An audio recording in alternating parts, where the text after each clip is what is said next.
The air in the Redemption Gulch town hall is thick enough to swallow a foul stew of stale sweat, cheap whiskey, and a fear so sharp it smells like rust. Mayor Hemlock, a man whose belly strains the buttons of his waistcoat more than his mind ever strained for a solution, stands behind a heavy oak lectern. His face is pale and slick, his words a useless balm on a gaping wound. A mandatory quarantine is in effect for any household showing signs of the pox, he declares, his voice attempting a boom, but landing as a nervous bleat. No one enters, and no one leaves. We must contain this scourge. A murmur ripples through the crowded room. Contain it? The sickness is already a snake in their woodpiles, a ghost in their beds. It started with a sick prospector stumbling in from the hills, and has since spread like a prairie fire in a high wind. Dr. Finch, his shoulders slumped with the weight of a dozen fresh graves and 24 more to come, looks like a man who has already lost the war. He needs help, not edicts. He needs nurses, not guards. From the back of the room, a woman's voice, clear and calm as river water, cuts through the panic. I will help. Every head turns. Standing near the door, as if ready to flee the foolishness of men, is Alara Vance. She is new to Redemption Gulch, having arrived only a month prior on the westbound stage, her entire life packed into a single trunk. She is Thomas Callan's intended, the mail-order bride who is supposed to bring a quiet softness to the blacksmith's solitary life. Instead, she is offering to walk into the very heart of death. Thomas, his powerful hands clenched into fists at his sides, looks at her with a horrified disbelief. This is not the future he ordered. This is not the woman he thought he knew. She is volunteering to nurse the smallpox victims, a task that is less a calling and more a death sentence. Danger's close, and a rescue might be at hand. Before we see if justice or peril finds them, share in the comments. What's your favorite story about someone being saved against the odds? And if you're rooting for them, hit like and subscribe. The town looks from her to the mayor and then to the exhausted doctor.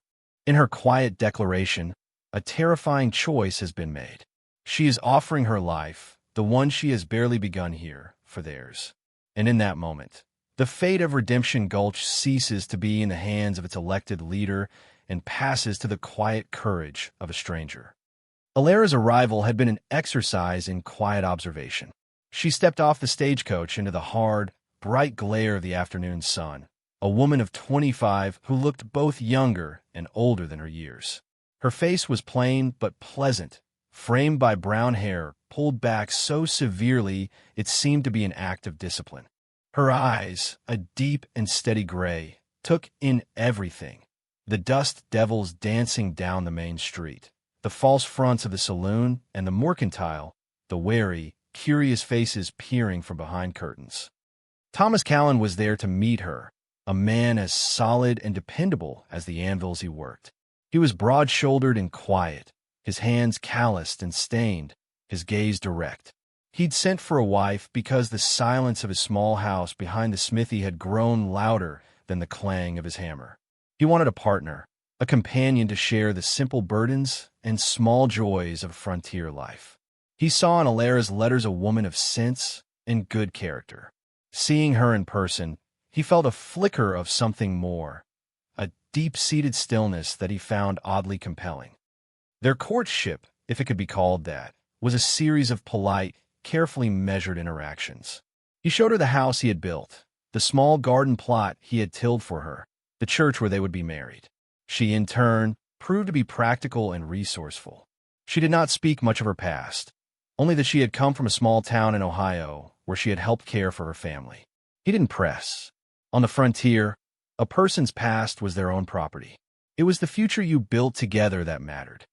Redemption Gulch was a hard town, clinging to the side of a mountain that had given up its gold too easily and now demanded payment in sweat and toil. Its people were suspicious of outsiders, their trust earned slowly, like water seeping into dry ground. Alara was an object of intense scrutiny. The women at the mercantile watched how she chose her flour. The men at the saloon speculated over their whiskey about the blacksmith's mail-order price. Mayor Hemlock had tipped his hat to her once, a gesture less of welcome and more of a lord acknowledging a new tenant. He was a man who saw people as assets or liabilities, and a quiet bride-to-be was, in his estimation, of no consequence. The first sign of his sickness was a rumor.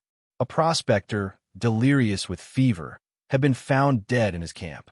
Then, the O'Connell boy, who had helped the man with his mule, took ill.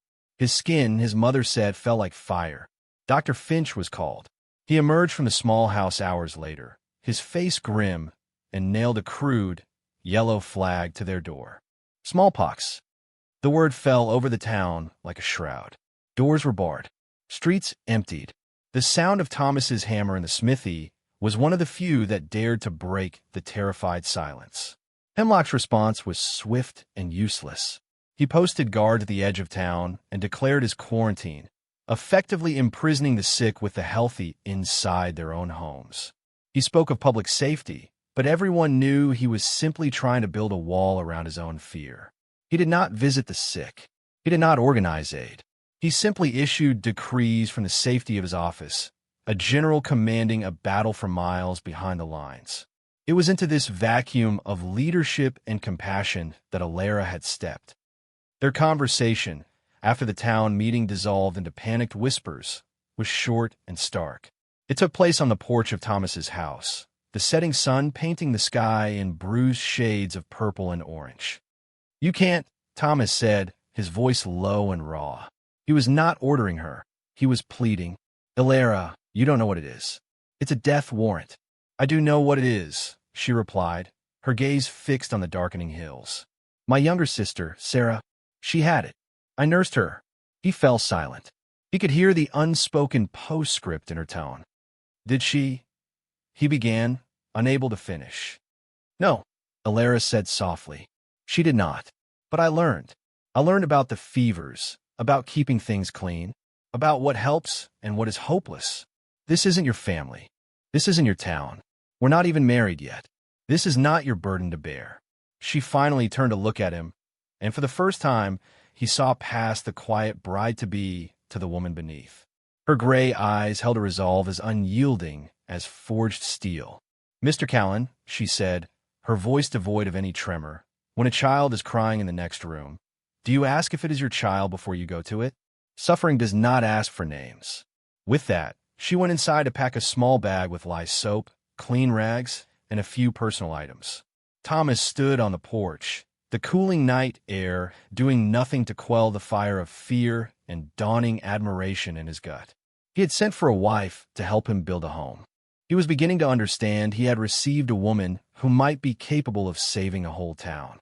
He watched her walk down the dusty street toward the abandoned line shack on the edge of town, the place Dr. Finch had designated as the pest house. She didn't look back. Her first steps inside the shack were a descent into hell. The air was hot and foul, thick with the smell of sickness, fear, and human waste. On a half-dozen filthy pallets lay the first victims, their bodies racked with fever and moans. A young woman, barely older than Alara, wept silently in a corner, her baby burning with fever in her arms. Dr. Finch was there, moving between the pallets like a ghost, his face a mask of exhausted despair. He looked up as Alara entered, his eyes hollow. "The mayor's decrees brought you here, miss?" he asked, his voice rough with cynicism. "Or did you come to pray over the dead?" Alara didn't answer. She set down her bag, took off her bonnet, and rolled up her sleeves. She walked to the crude fireplace, found a bucket, and headed for the door. "Where's the well?" she asked. Dr. Finch stared at her, momentarily speechless. "Behind the shack." "But what?" "The water needs to be boiled," she said, her tone factual, not argumentative. "Everything needs to be boiled. The rags, the bedding. We need more buckets. And lye. As much as you can find." She spent the next hour not tending to the patients, but to the place itself. She forced open the boarded-up windows to let in the cleansing air, heedless of the doctor's warning about night chills. She built up the fire until it roared, setting pot after pot of water to boil. She found old cloths and, using the scalding, lye-laced water, began to scrub the floorboards, working her way from the door inward, pushing the filth and despair before her. The young mother watched her weeping subsiding into stunned silence. Dr. Finch, who had been subsisting on whiskey and grim determination, found himself following her quiet, efficient orders. He fetched more wood. He found more buckets. He saw what she was doing. She wasn't just cleaning a room. She was waging war. She was fighting the sickness not with medicine, which he had precious little of, but with cleanliness, order, and an unflagging will. For the first time in days, a sliver of something that felt dangerously like hope pierced through his exhaustion. He had expected a saint to offer prayers. He had been given a general to command the field. The days that followed blurred into a grueling, relentless rhythm. Dawn broke, not with the crow of a rooster, but with the first fevered cries from the pallets. Alara's life became a cycle of boiling, scrubbing, soothing, and spooning. She moved through the pest house with a quiet, tireless efficiency that awed Dr. Finch. She instituted a brutal but necessary regimen. Clean rags for every patient, changed hourly. A constant supply of boiled water, cooled enough to drink. A thin broth of boiled grains for anyone who could keep it down. Her hands, which Thomas had once thought of as destined for kneading bread and tending a garden, became chapped and raw from the lye soap. She learned the geography of each patient's suffering, the particular rasp of old Jedediah's breathing, the way little Sammy O'Connell's fever spiked just after noon, the moments of lucidity when Mrs. Gable would whisper about her children, who were being cared for by a neighbor. Thomas, trapped on the other side of the quarantine line, found his own rhythm of support. His smithy fell silent. His life now revolved around Alara's needs. Every morning at dawn, he would leave a small pile of supplies at a large oak tree 50 yards from the pest house. A bucket of fresh milk from his cow, a sack of potatoes, bread he'd baked himself, and, most importantly, stacks of clean, torn sheets he'd bought from the mercantile, stripping his own home bare. He would retreat and wait, watching from a distance as Alara, her face obscured by a scarf, would emerge to collect the provisions. They never spoke. The distance was too great, the risk too high. But their eyes would meet across the dead space. In his, she saw a desperate, aching worry mixed with a profound respect that felt more intimate than any touch. In hers, he saw an exhaustion so deep it seemed to hollow out her very bones. It was always underpinned by that same unbreakable resolve he'd seen on his porch. This was their new courtship, a silent exchange across a battlefield, a testament to a partnership forged in crisis. Inside the shack, Alara and Dr. Finch became a seamless team. He deferred to her judgment on sanitation and care, while he handled the grimmer tasks and applied what little medical knowledge he had. He saw how she spoke to the dying, not with platitudes or false hope, but with a quiet, dignified compassion that eased their fear.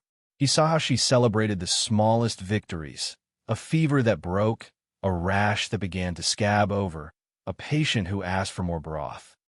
"Where did you learn all this, Miss Vance?" he asked one night, as they sat by the fire, the sounds of more stable breathing filling the shack. "Life teaches you what you need to know, Doctor," she said, her gaze lost in the flames. "Sometimes the lessons are hard." The town watched, and the tide of public opinion, a force more powerful than any mayor's decree, began to turn. They saw Thomas Callan's daily pilgrimage to the oak tree. They heard the stories that trickled out from Dr. Finch when he made rare trips to the apothecary for supplies. He spoke of Alara's tireless work, her simple, effective methods. He called her a miracle worker. But the people of Redemption Gulch knew it wasn't a miracle. It was work, hard, dirty, dangerous work that no one else had been willing to do. Mayor Hemlock felt the shift and grew resentful. He saw her growing stature as a direct challenge to his own. He made a public show of sending a wagon of supplies to the pest house, having his name painted prominently on the side. He gave a speech in a nearly empty town square, praising the brave volunteers working under his municipal guidance. The gesture fell flat.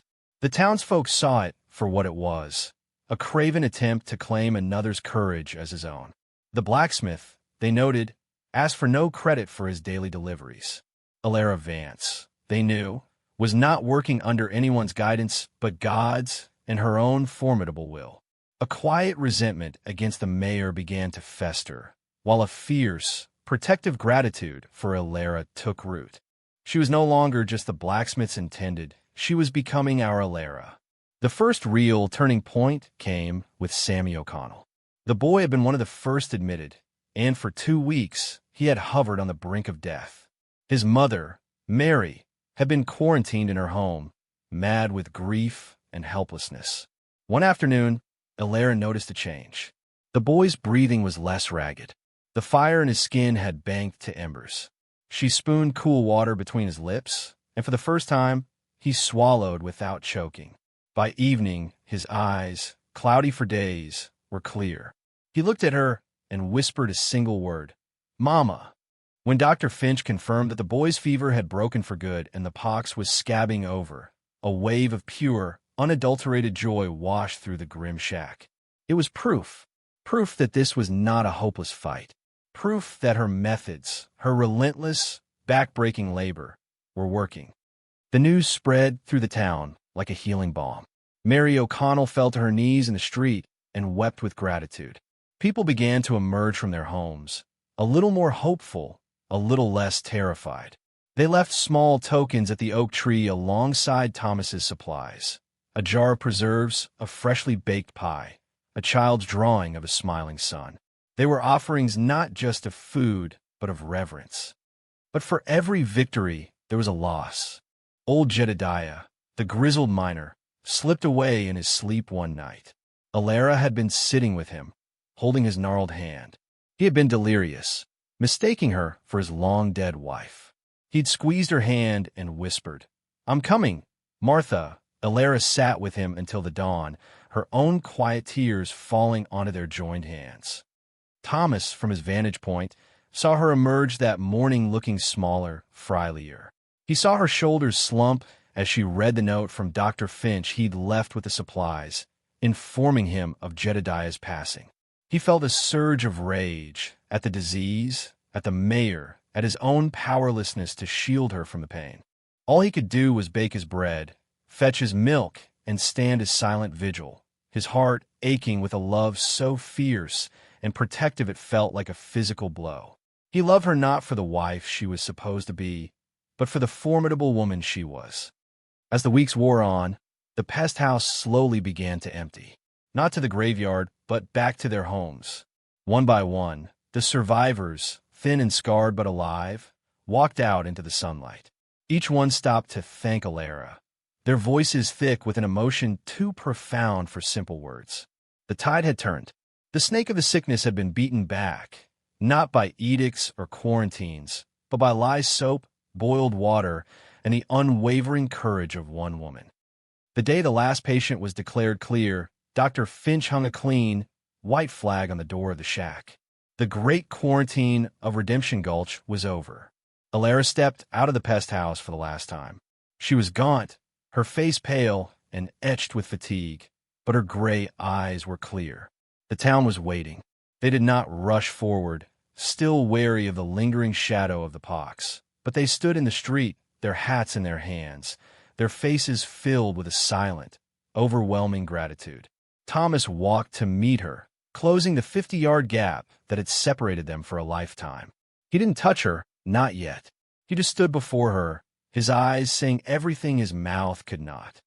Mayor Hemlock, seeing his chance to reassert control, called a town meeting for the following day. It was to be a celebration, he announced, of their collective victory over adversity. It was a gross miscalculation. The town that gathered in the hall was not the same one that had cowered there a month before. The fear was gone, replaced by a hard-won clarity. Hemlock stood at his lectern, beaming, ready to deliver a speech he had prepared about his own decisive leadership. "My friends," he began, his voice oozing self-congratulation, "through careful planning and strict adherence to the protocols I laid down." He got no further. A voice, strong and clear, cut him off. It was Mary O'Connell, Sammy's mother. She stood in the center of the room, her boy holding tight to her hand. "We all know who saved this town, Mayor," she said, her voice ringing with conviction. "And it wasn't the man behind that desk. It was the woman who walked into hell for us when you were locking your door. A murmur of assent swept the room. Hemlock's face went from pink to a blotchy red. Now see here, Mrs. O'Connell. This was a community effort led by your duly elected officials. What officials? A grizzled miner shouted from the back. We saw one official, Dr. Finch. The other was hiding. The only leader we saw was Miss Vance. The murmur grew into a roar of agreement. Thomas, standing beside Alara near the wall, felt a surge of pride so powerful it almost buckled his knees. He placed a hand gently on the small of her back, a simple, proprietary gesture that spoke volumes. She was with him. Then, from the crowd, a new cry arose, started by the miner. It was tentative at first, an absurd, impossible idea. Alara, for mayor. Someone else picked it up. Aye, Alara for mayor. The chant began to swell, a rhythmic, undeniable wave of sound washing over the stunned mayor. Ella errea, ella errea, ella errea. It was spontaneous. It was revolutionary. It was the raw, unfiltered voice of a people who had seen true leadership and would no longer accept a hollow imitation. Hemlock banged his gavel, but the sound was lost in the din. This is preposterous, he shrieked, his voice cracking. It's illegal. She's a woman. She's not even a resident. He sputtered, searching for the most damning dismissal. A mail-order bride. The insult hung in the air, intended to diminish her, to put her back in her place. But it had the opposite effect. The crowd grew louder, angrier. It was Dr. Finch who finally silenced them. He climbed onto the stage and stood beside the sputtering mayor, his exhaustion replaced by a righteous fire. She is the woman who saved my patience when I had given up hope, he said, his voice carrying to every corner of the hall. She is the one who showed more courage than any man in this room, myself included. Resident? She has earned the right to own this town, let alone run it. As for her being a woman, he paused, letting his gaze sweep over the faces in the crowd. I'd say it's high time we had a leader who knows how to clean up a mess. The hall erupted. In the midst of the chaos, Alara stood perfectly still. She had sought none of this. Her only goal had been to ease suffering, to fight back the darkness. But now, the people she had saved were looking to her, their faces alight with a fierce, desperate hope. They were pushing her forward, past Thomas, toward the stage. She felt Thomas's hand squeeze her arm once, a signal of unwavering support. He was letting her go, not as his bride, but as their leader. She walked to the stage, the crowd parting before her like the Red Sea. She was not a politician. She had no speeches. She stepped onto the platform and faced them, her simple, worn dress a stark contrast to Hemlock's strained waistcoat. The hall fell silent, waiting. I am not a leader, she began, her voice quiet but carrying the authority she had earned in the pest house. I'm a nurse. I don't know about laws and ledgers. I know about fevers. I know about cleanliness. And I know about hard work. She looked from face to face, her gray eyes connecting with the people she had fought for. A town is not its buildings or its laws. It's the people. It's a body. And when one part is sick, the whole body suffers. We survived not because of quarantines and decrees, but because we finally started to care for one another. Thomas brought supplies. Mary O'Connell sent broth. The widow Gable's neighbors took in her children. That is how a town stays healthy, by taking responsibility for each other. She paused, taking a deep breath. I don't want to be your mayor, but I will not turn my back on you now. If you believe that hard work, compassion, and common sense are what this town needs, then I will serve. Not as a politician, but as I did before, by rolling up my sleeves and getting to work. It was the most powerful political speech Redemption Gulch had ever heard. Before Hemlock could protest, the miner who had started the chant called out, all in favor of Mayor Vance. Raise your hands. A forest of hands shot up. Calloused hands of miners, soft hands of mothers, the steady hands of merchants, and the scarred, weary hands of Dr. Finch. It was nearly unanimous. Thomas's hand was the first and highest. Hemlock stood alone, his face a mask of disbelief and impotent rage, a king deposed by a quiet woman with lie-stained hands. The vote was done. The blacksmith's bride had become the town's mayor. In the quiet aftermath, long after the cheering had subsided and the hall had emptied, Alara stood on the stage, looking at the vacant lectern. Thomas came and stood beside her. The air between them was different now, charged with a new reality.